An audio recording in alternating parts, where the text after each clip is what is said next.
Belém do Pará, cidade das mangueiras, do açaí, do carimbó, mas também dos problemas sociais, políticos, econômicos, ambientais e culturais que rendem um papo pai d'égua.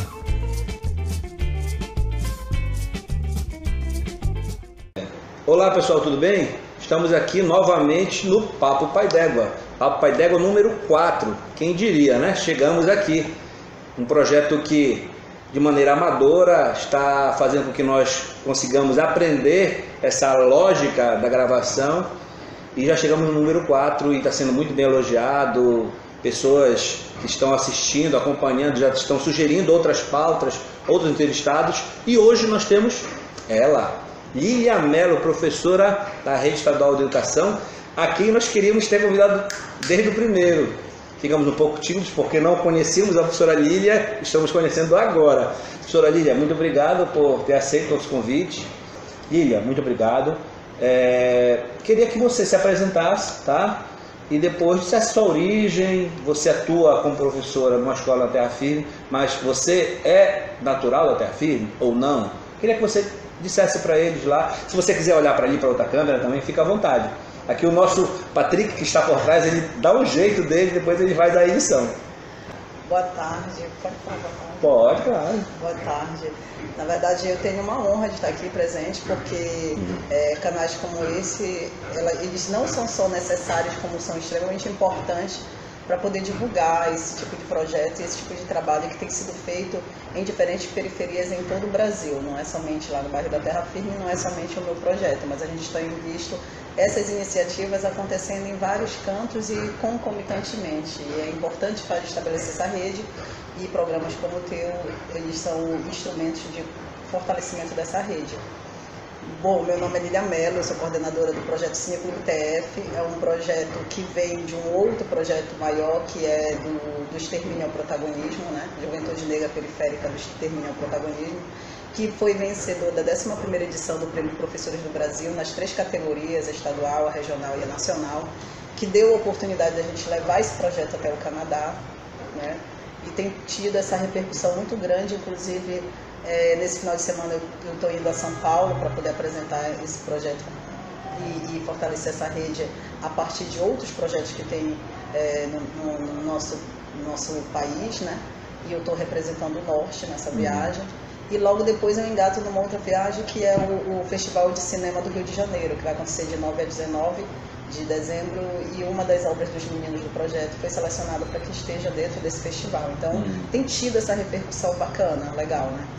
Bom, eu não sou da Terra Firme, mas eu sou periférica, porque eu nasci no bairro da Cremação, eu cheguei no bairro da Cremação na barriga da minha mãe e saí de lá já para ir para a Terra Firme. Então na Terra Firme eu acredito que 7 ou 8 anos, assim de cabeça eu nunca contabilizei, mas eu tenho pouco tempo na Terra Firme. Fato é que quando eu chego lá me apaixono pela comunidade, me apaixono pelas iniciativas dos coletivos culturais do bairro, porque tem um histórico de resistência e de luta muito grande esse bairro, e aí eu começo a desenvolver o projeto a partir das chacinas que acontecem lá.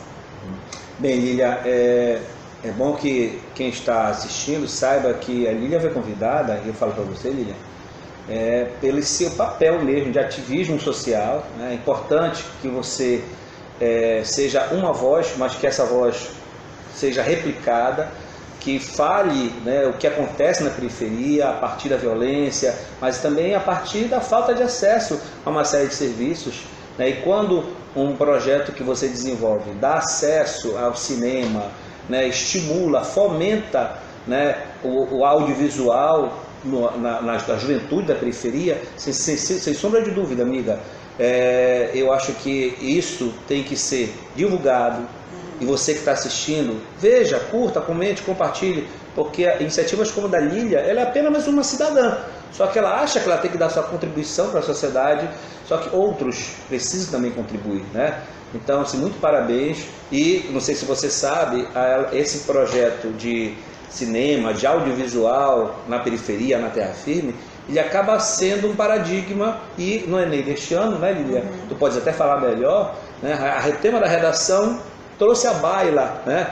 Estimulou que os alunos, ao dissertar, falassem um pouco sobre isso, esse acesso ao cinema.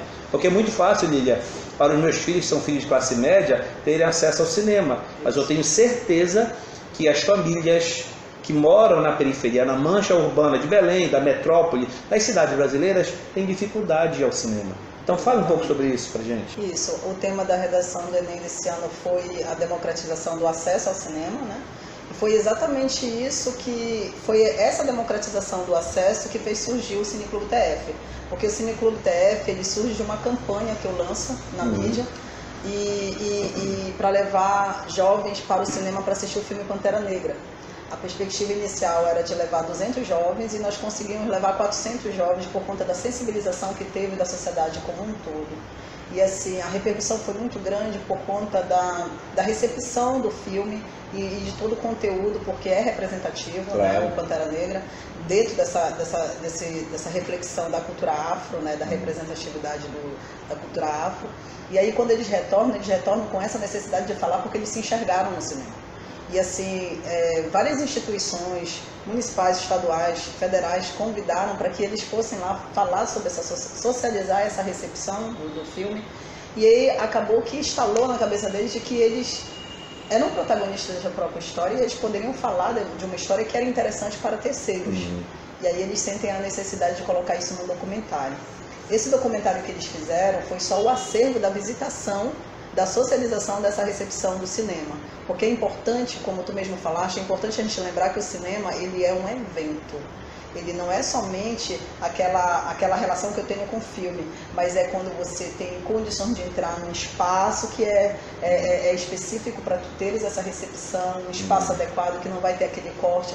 É diferente quando você pega, por exemplo, um filme pirata e vai assistir em casa e de repente a panela faz um barulho e você dá pausa e vai lá, acabou, quebrou toda aquela história. Então, assim, é importante você ir à sala do cinema. E onde é que estão as salas de cinema? Dentro de shoppings. E onde estão os shoppings? No centro da cidade.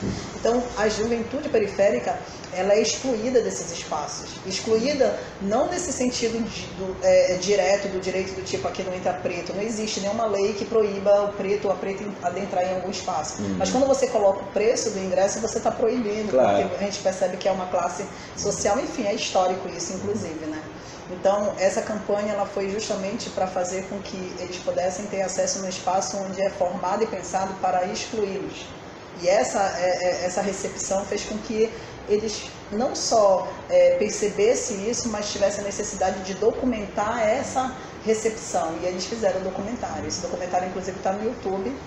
E ele foi vencedor do Prêmio Oscar na escola. Muito legal. E aí, devido a essa premiação, eles retornaram ao cinema agora para assistir a obra deles, porque foi reproduzido lá no Cine Olímpia. E aí, quando eles vão como cineasta para o cinema, eles começam a se empoderar e começam a perceber que eles podem fazer coisas, né, que antes não podiam. Aí é quando eu escrevo o relato de experiência e a gente consegue a premiação. Eu queria resgatar, quando tu falas do acesso ao cinema que está dentro do shopping, o shopping está na zona central de uma cidade, né? Não sei se você deve recordar, mas não sei se todos lembram, alguns anos atrás, 4, 5 anos atrás, se convencionou chamar de rolezinho, né? Jovens da periferia do sudeste do país se conectavam pelas redes sociais e ajustavam um dia e um horário para ir a um shopping. Como um jovem no centro da cidade, um jovem, né, de uma família média ou rica, vai. Mas em determinadas situações, esses jovens eles tiveram acesso vedado.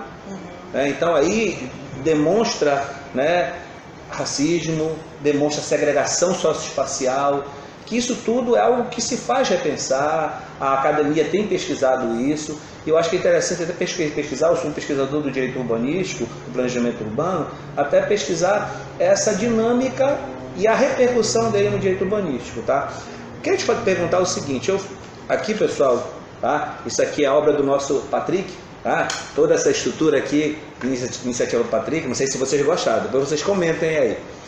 Bem, eu fiz uma pesquisa e aqui, Nília, você, numa reportagem, você diz que tenta estimular, criar uma autoestima no jovem da periferia da terra firme, onde você atua como docente.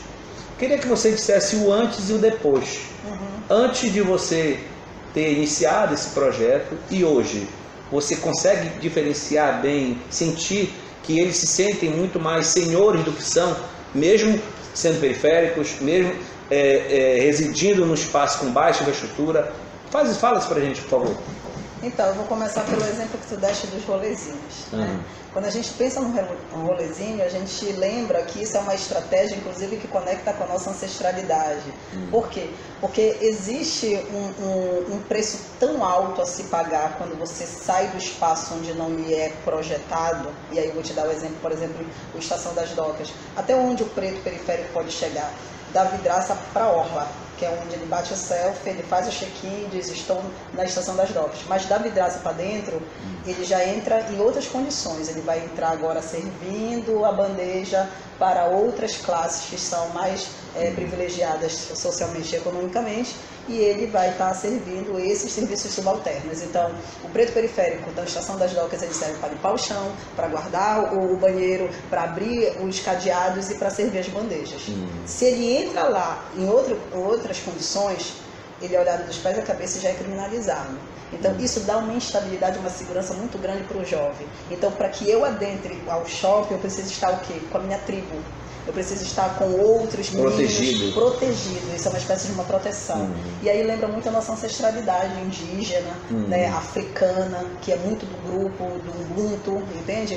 Então, assim, esses rolezinhos, eles fazem com que a gente repense exatamente isso. Quer dizer que o jovem precisa se conectar primeiramente na internet, combinar um tempo para poder ocupar um espaço. É diferente, inclusive, quando um menino de classe média alta adentra o shopping e ele transita tranquilamente, porque se ele tiver com uma tatuagem é estilo, porque se ele tiver de sandália ele está despojado, mas quando o menino preto, pobre, de periferia adentra, ele é suspeito, ele é uma ameaça, tu estás entendendo? Então, antigamente, antes do projeto, quando a gente falava preto e preta, eles assustavam, franziam, faziam uma cara feia, o quê?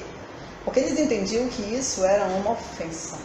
Hoje em dia, depois do projeto, e várias iniciativas, e várias reflexões, e roda de bate-papo, e produções mesmo acerca da tua identidade afro, hoje eles batem no peito e dizem, eu sou preto, eu sou periférico. Então, assim, ser preto periférico hoje, dentro do projeto, para o jovem que está nesse projeto, é um grande orgulho. Por quê? Porque eu sou fazedor de cultura, porque eu sou articulador de eventos culturais, eu sou um artista e a minha arte tem valor. Eles já conseguem perceber, inclusive, essa questão de que é a minha mão que nutre o centro. Se eu não sair da periferia até o centro fazer com que o centro gire, o centro para. E a gente sabe que é o preto periférico que faz com que o centro mova. Né? Os nossos empregos estão no centro, as coisas que acontecem estão no centro. Mas se o preto resolver ficar em casa, nada acontece no centro. Quem que vai abrir as portas dos estabelecimentos? Quem que vai varrer? Quem que vai limpar? Infelizmente, nós ainda temos, dentro dessa camada social, a esfera, o preto periférico embaixo. Lília, só não enxerga quem não vê, né? Vivemos num país onde há um racismo estrutural, institucional, e é difícil você observar, né, no preto, numa preta, num negro, numa negra, ele ter mobilidade social. Por quê? Porque para o negro, para a negra, é muito mais difícil. É difícil. Talvez você discorde de mim, mas observe na sua sala de aula e veja quantos negros estão lá, quantos professores negros, quantas professoras negras você tem. Eu sou professor, eu tenho pouquíssimos professores, colegas, que são negros, negras.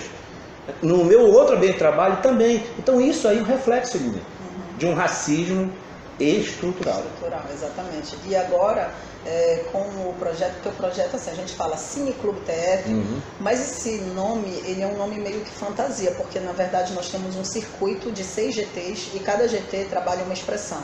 Então a gente tem a dança, a gente tem o canto, a gente tem o teatro, a gente tem poesia preta, a gente tem o arte visual que trabalha o humorismo e grafite, e tem o audiovisual que capta a produção de tudo isso e a movimentação dentro do sarau, que a gente chama de sarau temático, e transforma isso num produto. Uma outra coisa que é muito importante a gente lembrar é essa reflexão e esse debate sobre a questão da mídia, né? A formação midiática na periferia. Existem muitos meninos que deixam, por exemplo, de fazer a sua arte, de desenhar, porque o pai e a mãe estão olhando aquilo ali e dizem assim, esse menino não quer saber de estudar, vai estudar. E aí, por uma questão de necessidade, vai para o mercado de trabalho, cumprir com esse mercado de trabalho, se for formal, é extremamente... Standard, é o garçom, é a copeira, né? Ou quando não, é informal, né?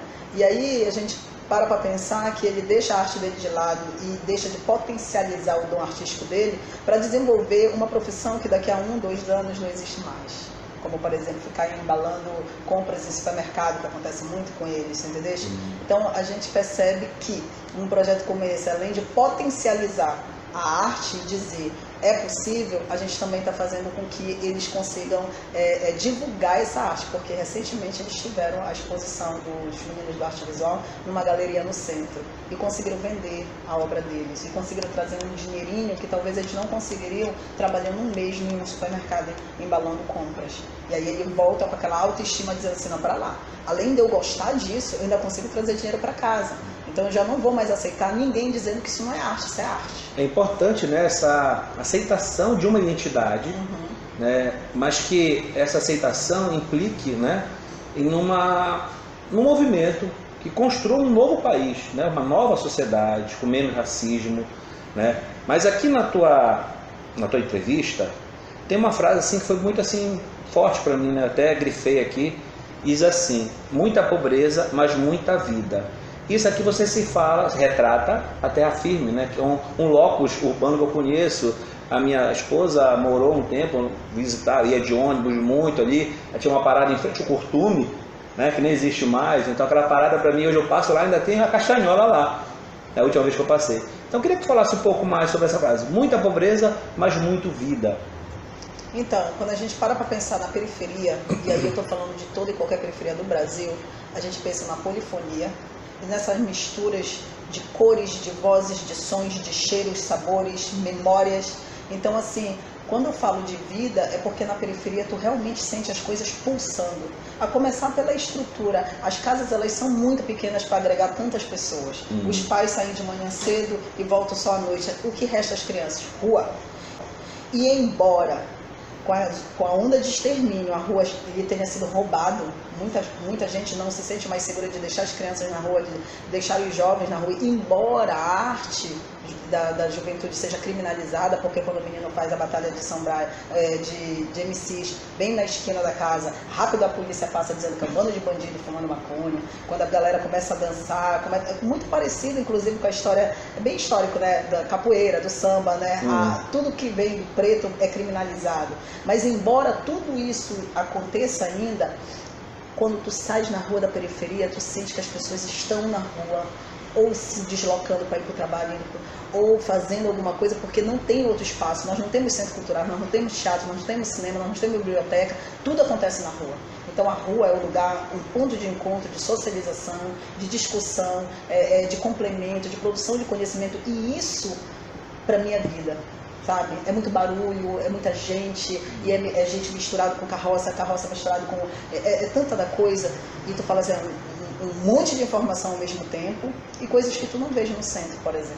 Às vezes as pessoas moram uma do lado da outra anos, e não conseguem dizer um bom dia ou boa tarde, sabe? No máximo um feliz ano novo, quando acontece de se cruzar no elevador. O oposto são partes da cidade, né, em que, e aí eu posso falar o Centro Histórico de Belém, né, Cidade Velha, Campina, onde a partir das 18 horas a cidade ela perde vida, ela fica pálida, né? Porque aquela dinâmica do dia, que é uma dinâmica influenciada pelo comércio, pelo serviço, ela deixa de existir, porque a partir das 18 horas ali está, pelo menos, devem circular os moradores, né? E como são poucos, há pouca vida, né? Mas tu acabaste antecipando, Lília, uma pergunta, mas só que tu respondeste parcialmente, falaste parcialmente. Eu ia perguntar para ti a relação com o projeto que tu desenvolves, tu coordenas, né, com a polícia e com a milícia na Terra Firme. Então, é boa ou não é? Então, vou deixar a tua pergunta bem aqui, porque tu falaste um negócio aí, eu lembrei de outra história. Em cima da ponte do Tucunduba, ali perto da feira, tem um açaí que ele funciona assim até meia-noite, às vezes até 1h. E assim, a primeira vez que eu vi, tinha um monte de gente lá, era uma fila, e era mais de meia-noite. E eu disse assim, mano, caramba, a história da criminalização, eu falei, caramba, mataram mais um. E eu falei, meu Deus do céu, aí eu fui freando, né, para ver o que estava acontecendo e tal. E aí me informaram assim, não, professora, é só o açaí. Estão vendendo açaí. Para tu teres uma ideia da pulsação e desse vida, né? É quando retorna, a galera retorna e tem que tomar o açaí. E já mais das 10 horas, então tem um açaí ali na feira do Tucunduba, em cima das pontes, que funciona até 1h da manhã. E só fazer um parênteses, já que fizeste um parênteses, faço um outro. Essa dinâmica, pessoal, do açaí na periferia é diferente aqui do centro. Aqui no centro, você, para comprar um açaí, ou é no supermercado, ou então nos pontos de açaí, mas que funcionam pela manhã, no máximo até 3, 4 horas da tarde. A periferia não, é noite toda. Aqui um exemplo. Olha, numa mesma cidade, mas a dinâmica de um alimento que é fundamental, a segurança alimentar de todos nós, que é o açaí, a dinâmica é diferente, né? E a gente reconhece pela luzinha acesa. A luz vermelha dentro de um balde. Dentro do balde. Interessante. Balde vermelho, fica a luz, já que não pode balançar a bandeira, que é noite, é escuro, né? A saída. Sim, vamos lá. Essa relação é assim, a viatura, quando ela passa na periferia, ela passa trazendo memórias, lembranças daquilo que levou da minha família, né? Então, por exemplo, os meninos do projeto são muitos meninos. Nós temos muitos exemplos de meninos que saíram no tráfico, isso é fato. Nós temos muitos meninos que sofreram situações que tudo dava para que eles fossem para um caminho que não fosse produtivo. Por exemplo, hoje com 58 jovens, se a gente for analisar, a maioria deles, a escola já tinha virado as costas, a família é desestruturada e eles já não tinham mais lugar na sociedade, a não ser como marginal, bandido, etc. Quando a gente percebe e acolhe esse jovem e diz, não, tu és um artista, tu tens valor, aí reflete um retorno extremamente positivo e contrário daquilo que se esperava, mas ele tem uma história. Esse menino, essa menina tem uma história. E essa história está diretamente ligada com a polícia.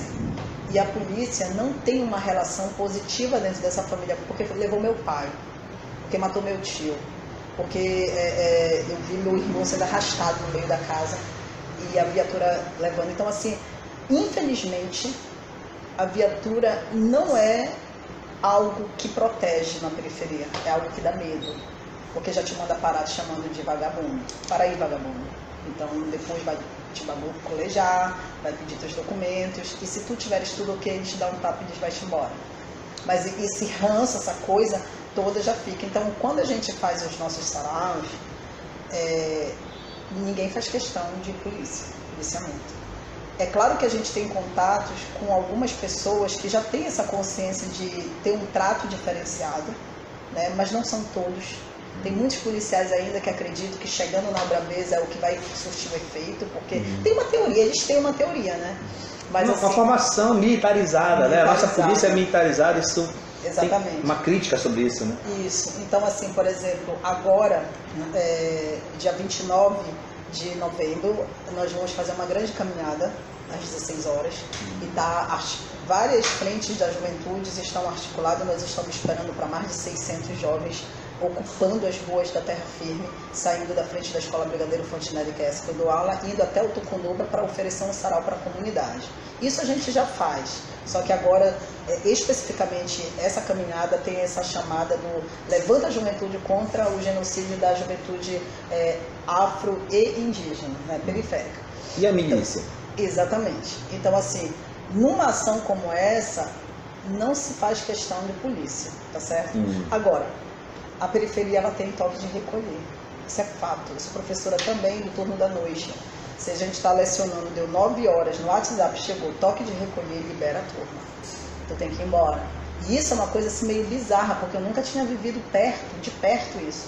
E é um toque de recolher que é muito respeitado, porque imediatamente o WhatsApp ele vira um aplicativo de direcionamento por onde é que tu podes passar. Entendeu? Então existem grupos que vão te sinalizando por onde é que tu deves passar.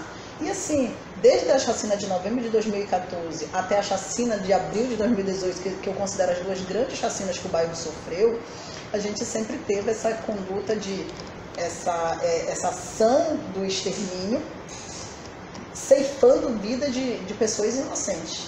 e não tendo nenhum retorno com relação a isso. Até hoje nós não tivemos um retorno das vidas, por exemplo, do Eduardo, que foi a vítima mais jovem da chacina de novembro de 2014, que só tinha 16 anos, que era aluno nosso, meu aluno inclusive, neto da minha aluna do EJA, do turno da noite, e até hoje assim, fica meio que sem resposta. As instituições da justiça não dão uma resposta. Não. Quem foi, o motivo.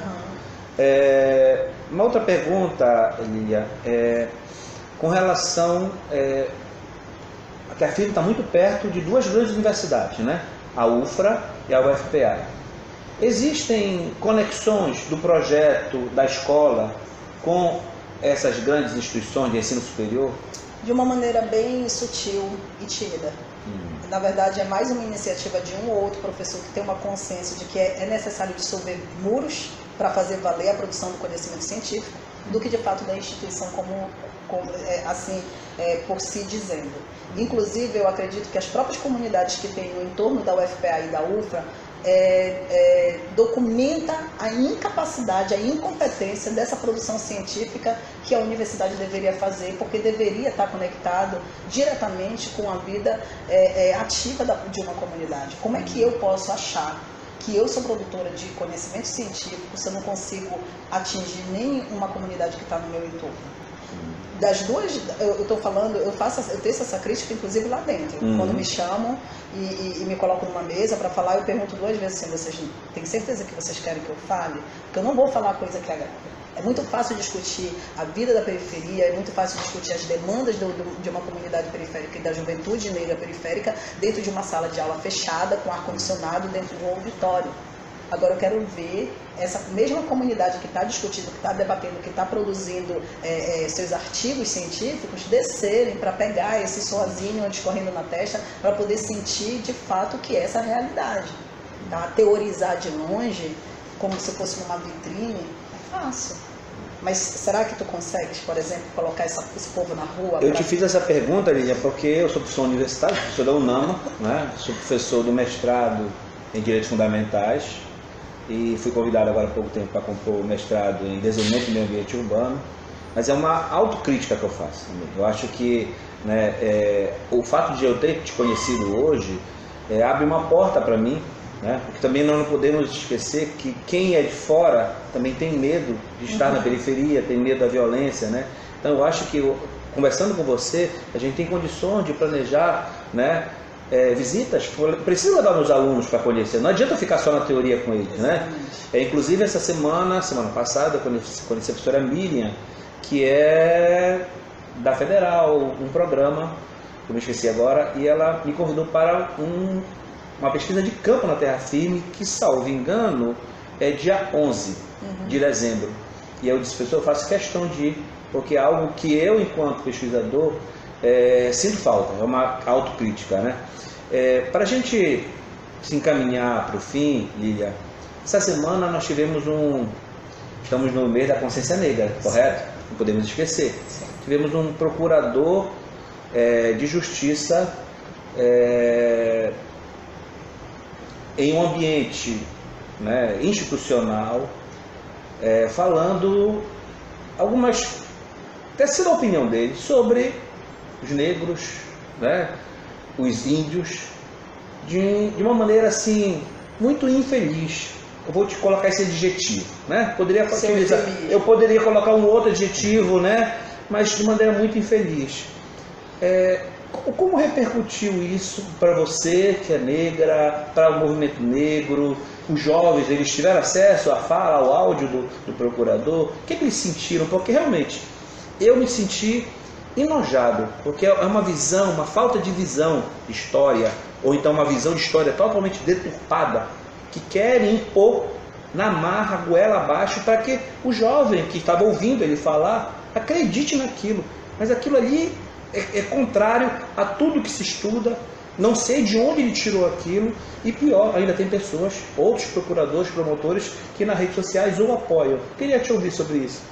Para começar, infelizmente, a gente sabe que a mídia tradicional que propaga esse tipo de discurso, ela é porta-voz do Estado. E a gente sabe que o Estado como um todo, ele tem uma estrutura muito bem planejada e programada para passar por cima dos sonhos e dessa descolonização do pensamento do povo preto, né? E, infelizmente, a gente ainda vê muito preto dentro da própria periferia reproduzindo o discurso de que bandido bom é bandido morto, né? Então, assim, na verdade, esse tipo de discurso, ele só vem para fazer parte desse grande plano que a máquina tem nas mãos, para servir de alimento para as pessoas que ainda não têm esse debate mais conscientizado, para essas iniciativas de se valorizar a sua identidade, de se reconhecer enquanto pessoa que, de repente, com certeza tem condições de se articular para poder se fortalecer e ir contra essas estruturas, tu estás entendendo? Recentemente, agora, quando tu falaste da Semana da Consciência Negra, eu não vou citar nomes também, como tu fizeste questão de não citar nomes, um professor de dentro da instituição dando suporte para 80% da turma que ainda não tem entendimento de um debate mais aprofundado, professor de história, afirmando de que o racismo reverso existe. Se eu sou um professor de história, eu preciso entender que não existe esse negócio de racismo reverso, porque é uma questão histórica. E ainda que a gente volte o tempo, nunca vai existir racismo reverso. Isso está uma polêmica muito grande dentro da escola, porque a gente acaba discutindo a questão de colorismo, o nível de melanina que tu tens na pele, como é que tu te reconheces enquanto preto, o que tu fazes de acordo. Então, qualquer pessoa que tenha um nível menor de melanina já se junta com outros para poder fortalecer esse tipo de discurso. Eu acho que isso daí pertence a um plano muito bem articulado, intencionado, é um discurso partidário. E a gente sabe como é que funciona as estruturas de cima para baixo, entendeu? Para manipular, para vender ideologias falsas e fazer com que cada vez mais a base se desestruture, se desarticule e enfraqueça o movimento. Lília, foi importante a tua fala e também o Patrick está aqui para confirmar o que eu vou te dizer. A ideia do Papo Pai d'Égua é também possibilitar que a gente possa discutir temas, assuntos, garantir uma narrativa que se contrapõe a esse projeto que está colocado, um projeto ideológico, um projeto fascista, um projeto que acaba por aprofundar a desigualdade social, a discriminação, o racismo na nossa sociedade. E nós não podemos, gente, falar para vocês, nós não podemos deixar que a nossa sociedade retroceda. O nível de civilidade, de espírito republicano que nós alcançamos, ainda não é o ideal, mas nós não podemos retroceder. Então, Lília, eu queria te agradecer, tá?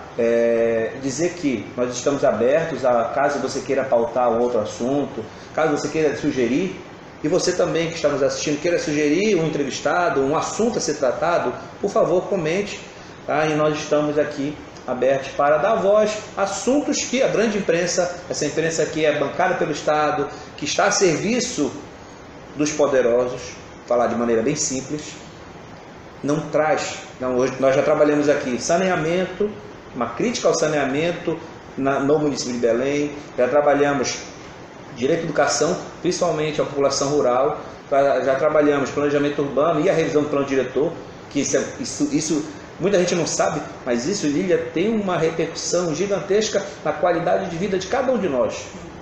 E hoje nós estamos trabalhando esse ativismo social que você desenvolve na periferia, na terra firme, né? E, mais uma vez, eu te parabenizo, espero que mulheres como você e homens também se identifiquem e criem movimentos dessa forma, tá, gente? Então, Lília, muito obrigado, tá? Parabéns. E, gente, nós vamos encerrar aqui o nosso Papo Pai d'Égua, número 4. Agradeço por você estar assistindo até agora. Curta, comente e, sobretudo, compartilhe, tá bom, companheiro, companheira? Um abraço, até o próximo.